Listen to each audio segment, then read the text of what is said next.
ओमफेड को नहीं आसिला बड़ खबर एणिकी ओमफेड क्वालिटी और क्वांटिटी पाई प्लांट जगिब सीसीटीवी से भली दुग्ध चाषी खुशी खबर खूब शीघ्र दुग्ध चाषी डीबीटी लागू करिब ओमफेड एथिसहित संबलपुर ब्रह्मपुर एवं बालेश्वर नुआ डायरी प्लांट खोलिब ओमफेड खूब शीघ्र मार्केट को आसिब ओमफेड पीवा पानी सांगकु चॉकलेट सेहीपरि प्रत्येक पंचायत रे खोलिब ओमफेड पार्लर।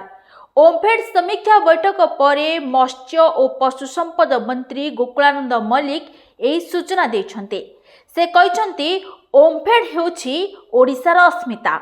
आगामी दिन में ओमफेड को सुदृढ़ करबा पई अनेक कार्यक्रम हाथ को नियाजिब। क्षीरधारा मिशन प्रत्येक पंचायत रे खोला जिवो। एबे 20टी क्षीरधारा केन्द्र पंचायत रे खोलिछि। पर्यायक्रमे आउ मध्य खोलिबो। सेहीपरि ओमफेड रो बकेया कमुछि। 2 कोटी बकेया थिबा बेले 82 लाख आदाय होइछि। 7 दिन मध्यरे बकेया आदाय न हेले एक्शन नियाजिवो बोली मंत्री कहिसन्ते।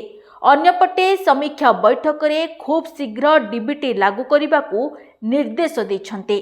तेबे अन्य राज्य भली ओडिशा रे मध्य दुग्ध चाषी तुरंत तांकर प्राप्य पाइबे।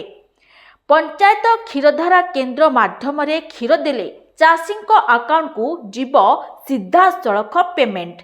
ओमफेड समीक्षा पर मंत्री गोकुलानंद मल्लिक प्रतिक्रिया रे कहछन्ती ओमफेड दैनिक 8 ରୁ 10 टन घी उत्पादन क्षमता रही। श्रीमंदिर को दैनिक 4 टन घी जोगाउछि ओमफेड। आगको रिहाती दर रे जोगाइबाकू योजना मध्य करा जाउछि।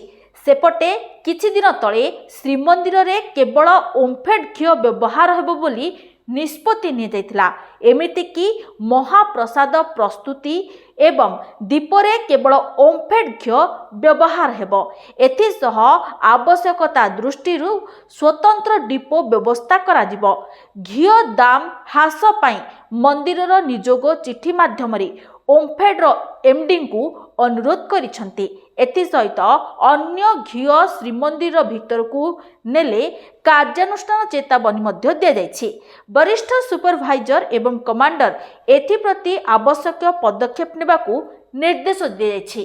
देखंतु एबे मध्य आजिर हमर एठी आलोचना हैछि मीटिंग रे जे हमर जो चासी मानकर सपोर्ट इनिशिएटिव रही प्रोत्साहन राशि रही ताकू 5-7 दिन भितर पाखापाखि 29 कोटी टंका 29 करोड़ वर्तमान आमे देवार व्यवस्था करूछु। एवं जो चासी मानकर जो समस्या रही सेही समस्या को तुरंत आम पाखरे वर्तमान आमे मध्य वर्तमान आमे पोर्टाल को डेवलपमेंट करूछु। जो लोकंकर दैनंदिन जेकोसी आमर प्रोडक्ट उपरे आमर ये ऊपर आसीबो सेगुडा को भी फीडबैक आमे नेबो एवं तुरंत ताकू समाधान करिवार व्यवस्था करिबो। पानी जोटा आमे कहबा एवं ओमफेड रो आइसक्रीम ओमफेड रो जो चॉकलेट ए सब गुडा को मध्य नुआ नुआ आमे प्रोडक्ट आमे बाहर करबा पाए आज मध्य कथावार्ता हिचे एवं अति शीघ्र आकु मध्य आमे व्यवस्था करूछु। आमर एई विभिन्न जो प्लांट रही से गुडाक आकु प्रोडक्शन करा एवं ग्रामांचल रे जोटा कि आमे कहिछु दुग्ध उत्पादन जो क्षीरधारा मिशन आम रही क्षीरधारा केन्द्र मध्य प्रत्येक पंचायत रे करबा पाए आमे व्यवस्था करूछु। वर्तमान आमे ट्रायल बेसिस रे विभिन्न जोठी आवश्यक रही प्रोडक्शन होउची सेही जगह रे एबे आमे इमीडिएट क्षीरधारा केन्द्र मध्य करूछु। एबे मध्य 20टा ऑलरेडी हमर कंप्लीट हेई सारला।